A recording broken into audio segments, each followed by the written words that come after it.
Well, we've been working hard for, since we got back here in September, with all the things you mentioned, with, lifting and conditioning and fundamental work and individual work, et cetera, et cetera. So we hope we're getting close to being ready. It's been a little more difficult here with, just the weather and being able to get outside. We've been able to get outside a little bit, but it'll be a real true spring training when we go down to Florida on tomorrow night and play on Thursday, to get out there and throw it around on a little dirt too. We haven't been on dirt in quite a long time. So, but things have gone well in the fall, and I think the kids have worked hard. We're looking forward to it.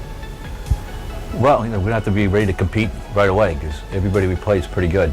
And particularly being playing a lot of teams that are from the South and have been in nice warm weather, 80 degrees for the last month and a half. They got a little bit of a jump on you in terms of getting some stuff done and getting reps in.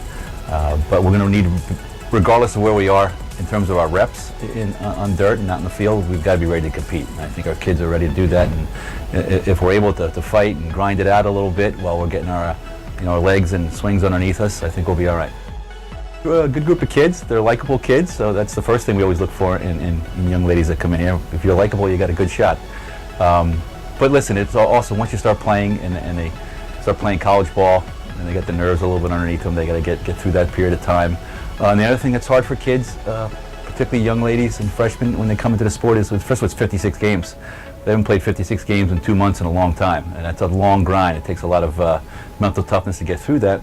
And the other thing, which is a little different, is their ability to handle failure, because they're going to fail. And these kids are real talented. They've played a lot of ball in their day, and they've been very successful. At the college level, you're going to fail a little bit more than you did when you were playing travel ball and high school ball. So if they can mentally get through some failure, I think they're going to be okay. We look for leadership from every single kid in our program. And before we even look for leadership, we look for kids who can connect. Because if you can't connect with somebody, you can't lead anybody. And we also look for kids that are doing things properly on a continuous basis before they can lead anybody. So I think we've got some juniors and seniors on our program right now who are doing just that, and we really look forward to them to kind of set the tone for the young kids. But there's a lot that goes in that question. But one, we want to compete.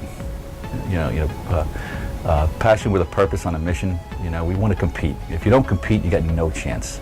And competing doesn't have anything to do with the score. Doesn't have anything to do with if you're having a good day or not. It's just understanding that from the first pitch to the last pitch, we're just going all out. And I think if kids understand that and they fight and they got the grit and they have fun doing that, you have to have fun playing the game as well. I think it puts us in a good spot. And the other thing which is also important, which we're going to develop, and we've done it in the fall and we do it every year, is culture. You're trying to build your culture every year with a new group of kids.